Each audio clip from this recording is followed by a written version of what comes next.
Thanks very much, Chris. And good morning, everyone. Welcome to Talk of the Town for this Tuesday. This Tuesday also happening to be the first Tuesday of the month. What the heck just happened here?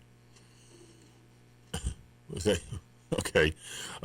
Just happens to be the first Tuesday of the month, which of course means that we are having now our regular feature with Mr. John Murray from the Waterbury Observer. John, welcome back. Thank you very much, Steve. I appreciate it. I'd like to introduce my guest for the same guy I've had the last two times. So we're sort of hitting the drum pretty hard. It's journalist Robert Muldoon from Boston is joining me, and I just want to spend a minute recapping a little bit before we get into some details and updates.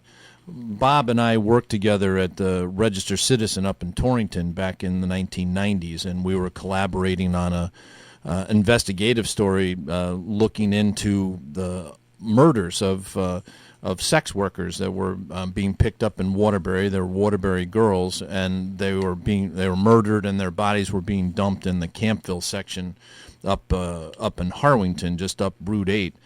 And Bob and I were working on a story for quite some time, and we spent an evening cruising around Grove Street talking to the girls. And Bob ended up leaving the Register Citizen before the story was published, and he ended up leaving journalism for 28 years, and then he went into the insurance business, and he was in his apartment in Boston during the quarantine, and he opened up a box, and he found a folder with the story that he had nearly completed all the way back in 1993, and it was unpublished. So he reached out to me. I had remained friendly with him through the years, and we started collaborating and breathed life into the story and published that story with a few addendums back in January, and we broke the story here on WATR, explaining everything that was going on. And Bob was in his apartment in Boston, and I was in my house in Morris, and we were doing interviews in January and February with Steve or Chris on a desk here patching us together. So now we're all in the studio together. So Bob's here in Waterbury for a chunk of this week, and we're hurling ourselves into this story. And when we were last here, we had a list of 12 unsolved. Well, they weren't all unsolved. 2 were solved, but it was a list of 12 women that had been murdered in Waterbury in the last 30 years. And their bodies just dumped in various places or buried in New Britain. And so, Bob, in the last month, so we've added to that list. So why don't you give us an update about how that process went? Yeah, good morning, John. Yep, we've got 17 names on our list, and several of these names have come from your readers. You've posted the story on Facebook, and several readers have said, what about this person? And so we did a little bit of quick research and realized that here's a name we didn't have. So we've come up with about 4 or 5 additional names just through readers' concern and even family members. I believe one young man said, "My mother is missing, and please look into this for us." One of the things that, to me, that's been an astonishing response to this story has been this is now the 3rd show we've had on WATR focused just on this, and the last time we had a show in February. A friend of mine, he's a former state senator in Waterbury, his name's Bob Dorr, he reached out and he had information he wanted to share about Mary Jo Markowitz. And so a WATR reader, a WATR listener has provided keen insights into one of the victims. We've had family members reach out through social media, put stories on the website. The big story that wasn't published in 1993 is on the website of the Waterbury Observer. That's been shared all over the place. The social media stories on Facebook bulletin that I'm collaborating with right now, those have that got shared. A couple of those stories got bounced around the country. So it's all these different prongs that we're using, and the story hasn't made it into print yet. And we're going to keep poking at this pretty hard for the next month and try to get this whole thing. It's going to be the cover story of the next print issue of the Observer. And, Bob, you have something to say. Yeah. Well, in addition, we've also received tips of... Yes. And let me add substantive tips. I mean, we've received 3 specific tips, and one of them is quite substantial, and you have shared it with police. I mean, we're doing this not as a science project or not as a literary endeavor. We want justice for these families, and that's what they're asking for. And so the tips we've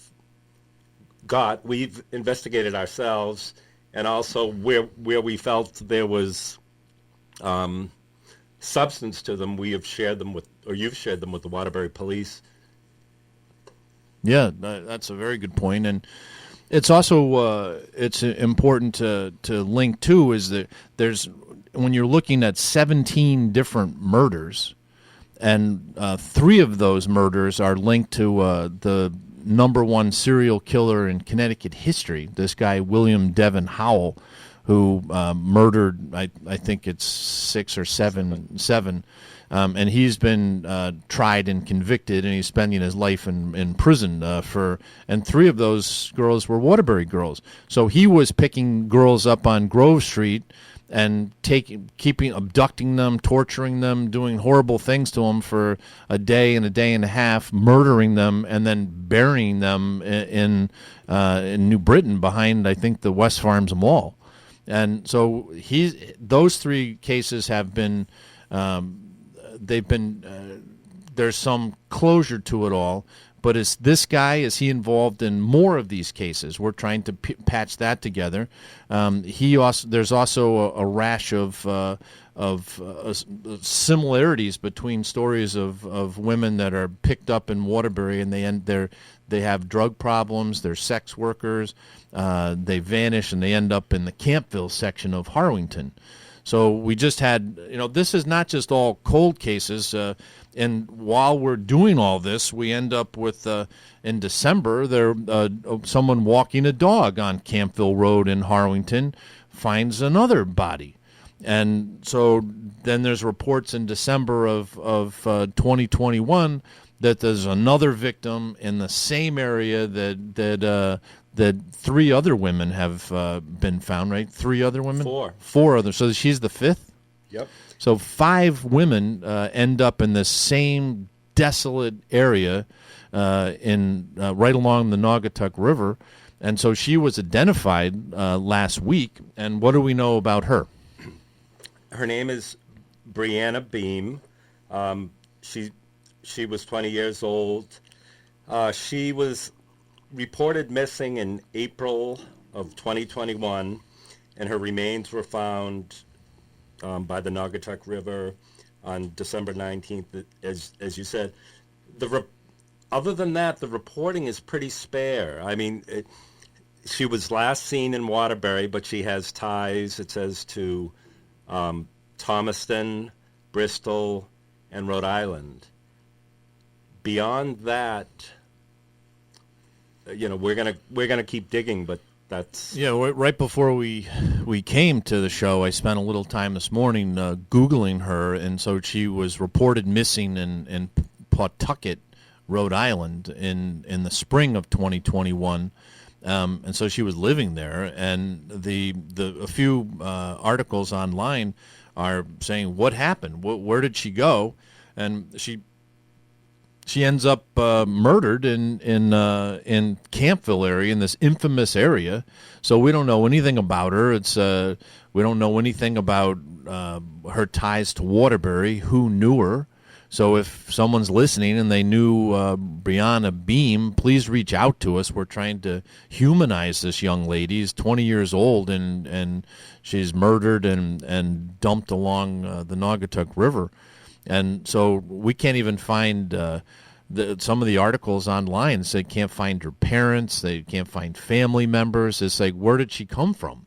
Was she from Waterbury? We don't know. And so that's one of the mysteries of some of these other cases, too.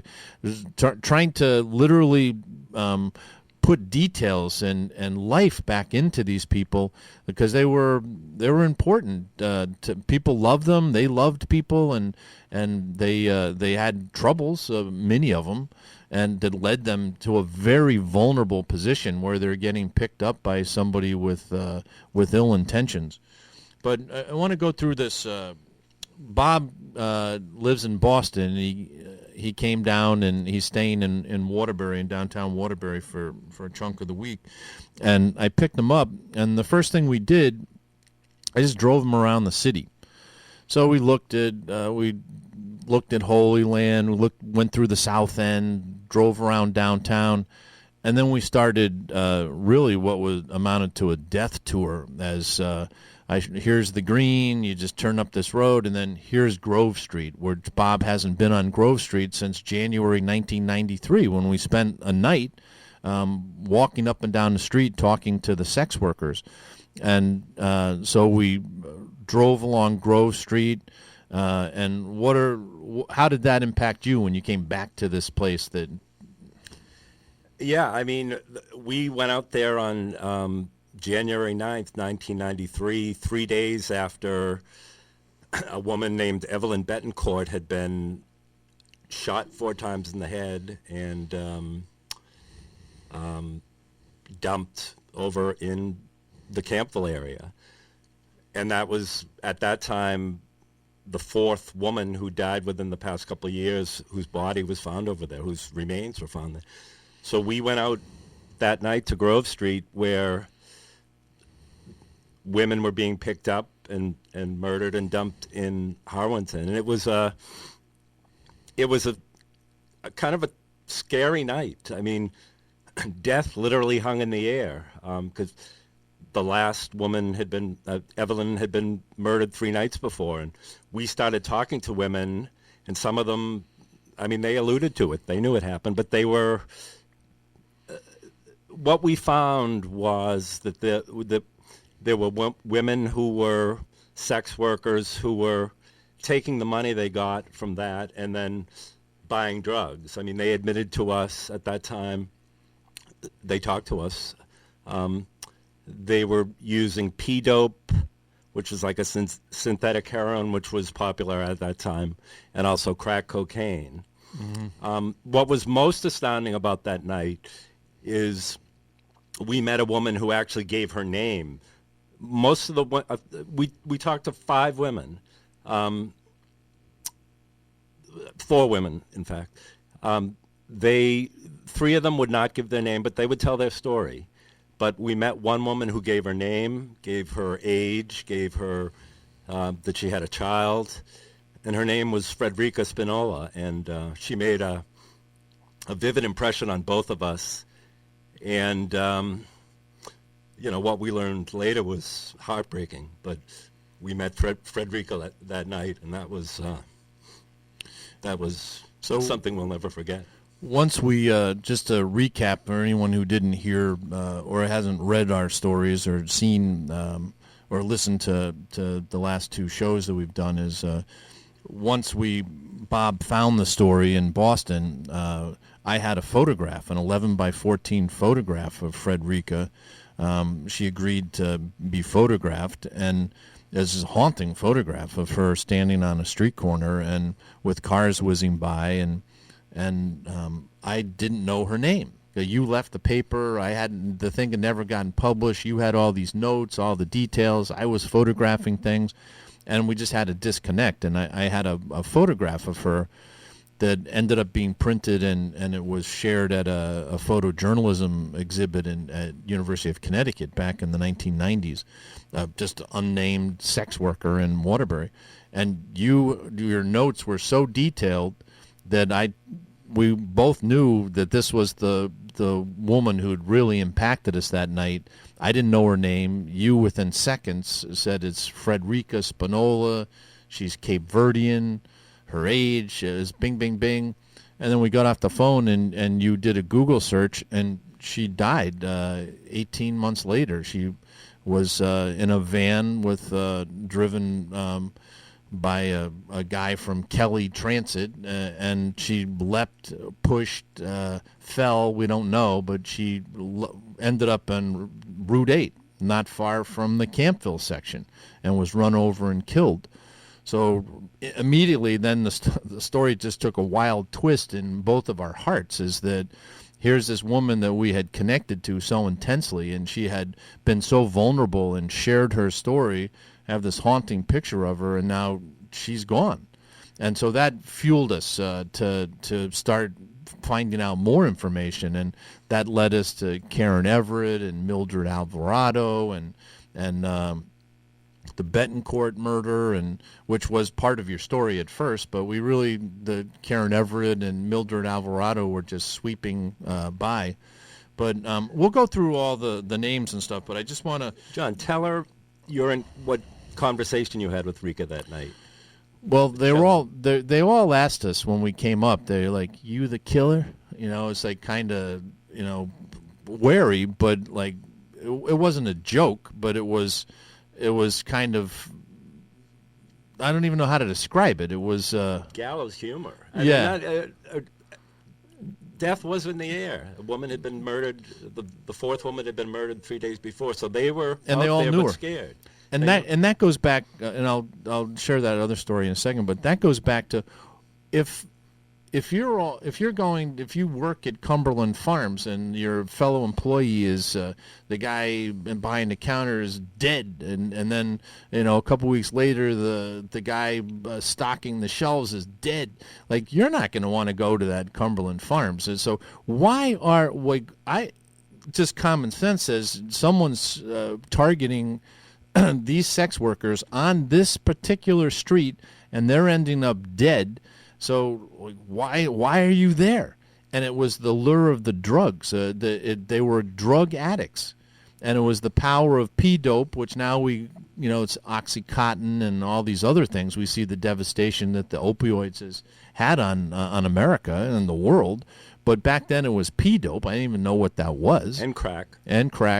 And so it was the incredible power that the drugs had just taken almost the soul of it, taken the will of an independence. They just had to march towards the next fix, and they're willing to do anything to get that next fix, which brought them to the streets. So the drugs, the addiction was the foundation of what these dominoes has started to fall.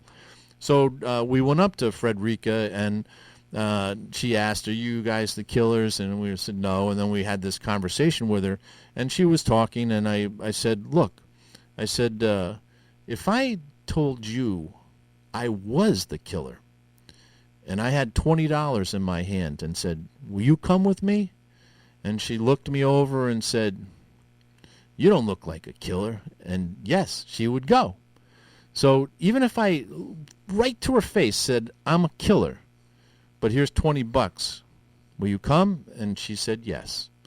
And so on that thought, we're going to take a quick break here, and then I'll be back with Bob Muldoon to keep talking about our tour around the death sites.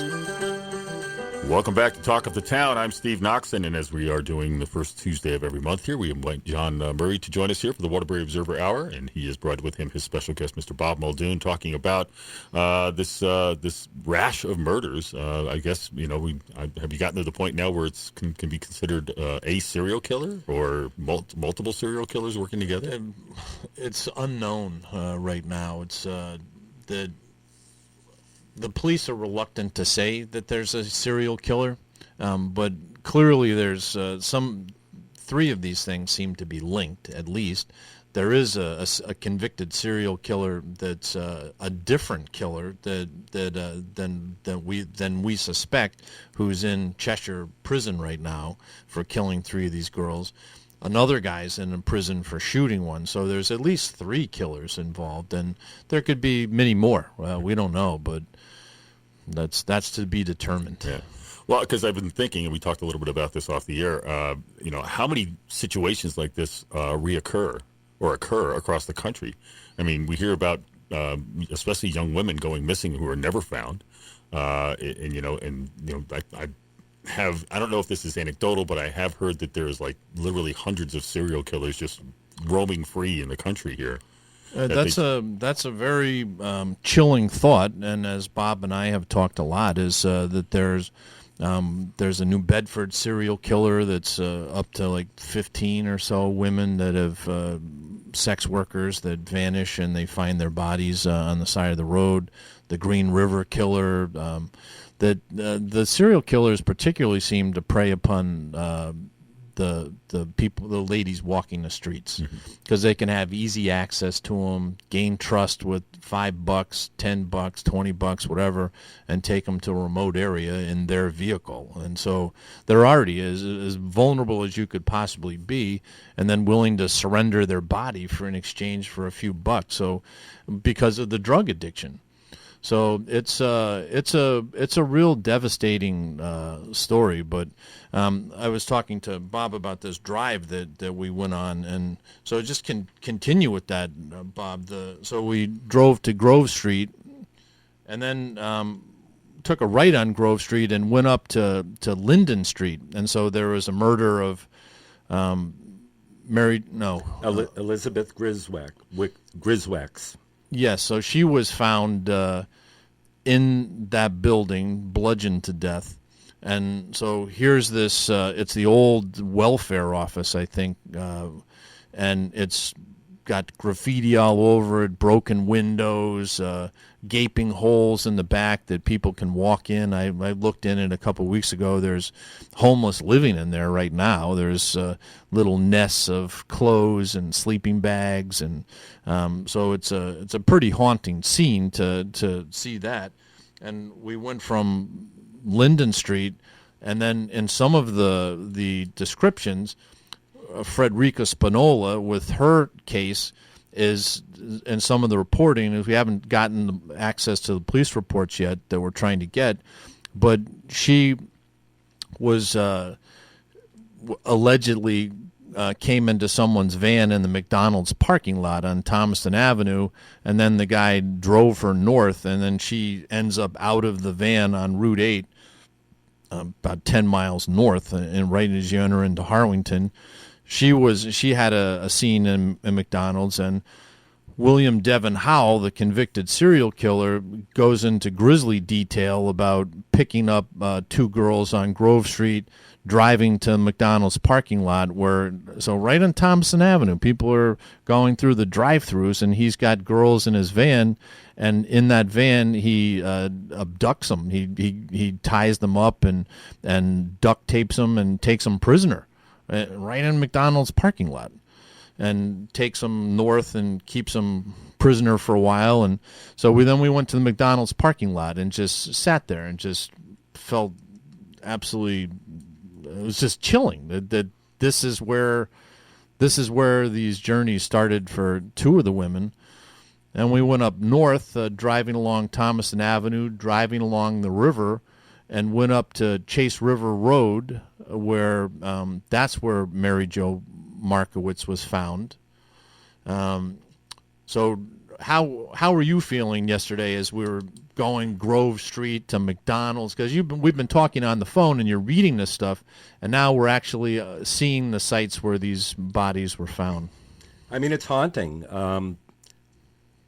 You did take some photos that I saw of some of those scenes, and even those have an emotional impact. But to actually be in a place where you know that someone was killed, and as people have reached out to us, and we've talked to some victims' families, and we've got a testimonial from Bob Dorr, who knew Mary Jo Markowitz, and we wrote a story where she was murdered at Chase River Road by the railroad tracks, and her body lay unclaimed in a morgue. Bob Dorr and someone, Sister Ann Scapini, had seen her every morning in at the Congregational Church in downtown Waterbury, and she would stop for a donut and coffee. And they knew her and liked her, likable, and Sister Ann Scapini would talk about her Catholic faith. Mary Jo was a Catholic. So Bob reached out to us with a story that I think her husband was in jail at the time of her murder and on Chase River Road, dumped by the railroad tracks. And they gave her a Christian burial at the Immaculate Conception Basilica. And it was a really touching story. We wrote a piece where we compared her life to Eleanor Rigby, who's the Beatles did a song about her, about a very lonely person who, when she dies, no one goes to her funeral. Well, Mary Jo Markowitz was lucky to have a few friends like Sister Ann Scapini and Bob Dorr and a few social workers. So that basilica had an organ player and a soloist and 5 mourners. One of the details that you got Bob to share with you was that the then mayor of the city, Mike Bergen, he provided the funeral, whatever the funeral service. The I don't know how to the hearse, the transportation from the morgue, transportation to the cemetery. So here and 6 pallbearers. So here's the mayor of Waterbury, whose family had a funeral home, the Bergen Funeral Home. So he personally gets involved to help this young lady who no one was even claiming her body. So her body was just literally laying in the possession of the state of Connecticut, and her husband was in prison. And so the body was released to Bob Dorr? They got permission. They reached out to the husband in prison and got permission. It was through a team effort of Sister Ann Scapini, Bob Dorr, and the Catholic priest. I'm forgetting his name, but Bevins, I think. Yes, he was a very important part of getting an organist and a soloist and having the whole church lit in flickering candles. And because Mary Jo was a Catholic. And to your point, your comparison to Eleanor Rigby, we can't find a photograph of her. We don't even see her face anywhere. So she's murdered. Her picture's not in the paper. You Google her name, try and find stuff. We can't find anything really about her. And so part of the project that we're working on is to not only just list names of people who were murdered and their bodies are scattered all over greater Waterbury, but who were these people? Who were they? And so you had a tremendous experience, and we talked about this a little bit last time. The Alvarado family, Mildred Alvarado was the second person that was found up in Campville, very similar to Karen Everett, strangled, had fallen on hard times and done some sex work. And it wasn't that long after. It was pretty quick. Wasn't it? It was within months that from Karen Everett to, and the law enforcement has linked those two together because the bodies were found in the same place. They were strangled, and they had a similar story. But Mildred's daughter reached out to the Observer through Facebook, and you ended up doing a beautiful piece with Mildred's daughter Tanya, talking about her mom, and they shared photographs, and so we were able to publish that. And then the people in Waterbury started responding. They knew her. They knew her. They had lived around her. They were writing about her, what a great mother she was, and so she had a pretty vibrant life going until she kind of fell apart there in a couple of years with drugs and poverty. But so we went. So we were up at on Chase River Road by the the Wick Industrial Project, which is the former Chase Brass, and just sitting there imagining like where she was, who found her. And then we went up the road a little further, not much further, at the intersection of Thomaston Avenue and 262, which there was a body found there. Who that was Olga, right? Olga Marie Cornelius Ubiera, and this was November 1994. Now, she had no history of prostitution or arrests, but she was found dumped there. It's about 8 miles south of that Campville area where 5 women were found, 5 remain. But her body was mutilated, and she was found near Route 262 and Route 8. So we don't know at this moment in our research, we don't know very much about her. We don't have contact with family members or anyone who's really giving us a more well-rounded picture than she's found mutilated. It's and we're after that information. And if somebody in Waterbury listening to WATR right now knew who she was, and could you say her name again? Olga Marie Cornelius Ubiera. Yeah, Pardon my pronunciation. Yes, your Boston Spanish. Yes. So we're trying to, all the women on this list that we have right now, we're trying to find out more details. And so when we leave the radio station today, we're going to go down to the Republican American, and we have the dates of all the murders or when the bodies were found, and see what's in the archives of the Republican American. We're after personal memories that people have that they can reach out to the Waterbury Observer directly at 203-754-4238, or you can reach out through us through Facebook.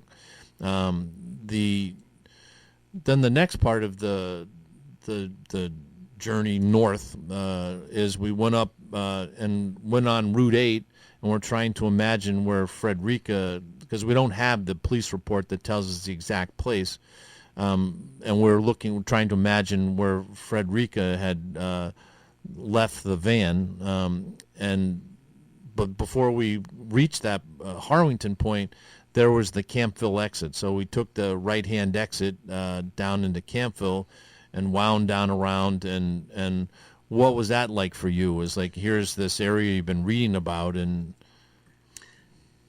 it was chilling and haunting. I mean, Karen Everett in 1988, a woman in her 20s, was dumped there. Mildred Alvarado, a mother of 4, was dumped there in 1989. Evelyn Betancourt was shot and dumped there in January 93, which prompted us to go up there 3 days later. Jessica Marie Muscus was last seen in Waterbury in July 2004. 2 years later, her body was found down this so it's a steep embankment and by the river, and it's dense groves of spruce trees, and it's chilling to drive by there. It's so desolate, it's so remote. Knowing what happened there, just it's bone chilling. And then just recently, as we talked about earlier, Brianna Beam was found 100 feet down that embankment in December. So those 5 women, and for us to go there, knowing what we know, starting to care for these people as we meet family members and the community reaching out. As I said, when John and I started this to re-engage with this project, and we learned that this woman who we met, Frederica Spinola, and she was very charismatic and very. She won us over, and she didn't hide her troubles, and she was raw and unfiltered, but she was likable, really likable. So we had a personal connection, and when we learned she died, we called her our girl. But now it's our girls, but I think what we're finding as we write these stories in the community is caring, and so many people are saying, we hope something comes of this, we hope justice. They're Waterbury's girls, so we saw the last resting place of 5 Waterbury girls, and it's powerful, and it hurts. When we were driving down there, I visited the spot a few times in the last 4 or 5 months, and the first time I went there it was a sort of a misty autumn day, and it was out of a Sherlock Holmes scene. There was some fog swirling around, and I got out and I actually called you, and I left you a message as I was driving up, and I was just getting the creeps at knowing the vile actions of a human being that had taken place there, and it snuffed lives there, and it's very remote. And yesterday when we parked, we just stopped my truck and just wound down the windows and just sat there for a minute, and just sort of a moment of silence of that it's eerie. It's a powerful experience, and that this just didn't happen in the 1980s or 2004. This happened in 2021. It just happened. People are still going to this place, and how the women ended up there is a mystery. It's an unsolved mystery. And so one of the points, we're doing a lot of investigation. Bob, in particular, is doing a lot of investigation research through the internet, and we're going to get at the Republican American physically today. That their paper is not accessible all the way back into the 80s online. So we're going to spend some time trying to dig out further details there. And it's critically important for us to get reports from the Waterbury Police Department. I verbally made FOI requests of reports of information that they have about Jessica Muskus or Griswack. That's a murder right there on Linden Street. And so they have records. They have files. And these are cold cases that I think that some of the tips coming from the public, and we hope they continue. If you know something, reach out. If you suspect something, reach out. The more information, the better. We'll filter through it and try and cross-check things, and we're collaborating, passing information on to the Waterbury Police Department that is very receptive to it, and speaking to Chief Spagnola 2 weeks ago on a Zoom call with Chief Spagnola and the head of the Detective Bureau, Captain Ponzillo. They were very interested in the specific tip that I passed forward. They were aware of the man, and so they were actually Chief Spagnola had told me that he was going to be meeting with the head of the Connecticut State Police a few days later, and he was going to bring up this whole, because the Connecticut State Police is sitting on a lot of these files. The Waterbury Police is sitting on files. Silos. Yeah, and they don't always collaborate, and there were problems between the Waterbury Police and the Connecticut State Police, admitted by members of the Waterbury Police all the way back in the 80s and 90s. There was some beef between them a little bit, so they weren't working really well together at the outset when these murders were taking place. So how did that? So we have news reports. We have police reports from the Connecticut State Police and police reports from Waterbury, and we need to just pull all this stuff together because nobody else is. No one's pulling all this together. And we're doing background checks. We've got a service, an online service. We're doing background checks on women and people and relatives to identify relatives. And we're We're using Ancestry to make family connections so we can reach out to family. So we're digging, and we're to go to the Waterbury and get their non-digitized records today. We're hopeful to unearth more information. Yeah, so that's in the library. A microfilm will probably sit there. Go, rah, rah, rah. It's the nightmare of that. But I'm sure that there's some details in there that are going to be critically important to what we're working on. And we don't even know the totality of all the murders where's a list of all the unsolved murders in Waterbury in the last 34 years? As we don't even have that. And so are there other names? So our readers and our listeners and people engaging with the Waterbury Observer on social media, they're providing us critical information. So social media is playing a huge role in what's going on in the Ukraine right now. The Ukrainians are reporting on themselves using social media, and social media has helped launch the Spring Revolution in the Arab world back years ago, toppling governments in Egypt and Libya, and so it's actually engaging the public. So what Steve and WATR does here every day is they're interacting with the listeners. We're the observers now interacting with WATR listeners. So it's different people listening to the radio than different people that are engaging with our social media posts that have been shared 1,000 times through the community. So that's getting into little nooks and crannies in Waterbury that are that maybe the WATR doesn't do, or maybe when we put this story in print, it's going to reach even a different audience. And we're just asking for the public's help, and asking them to remain engaged as we try to humanize these women.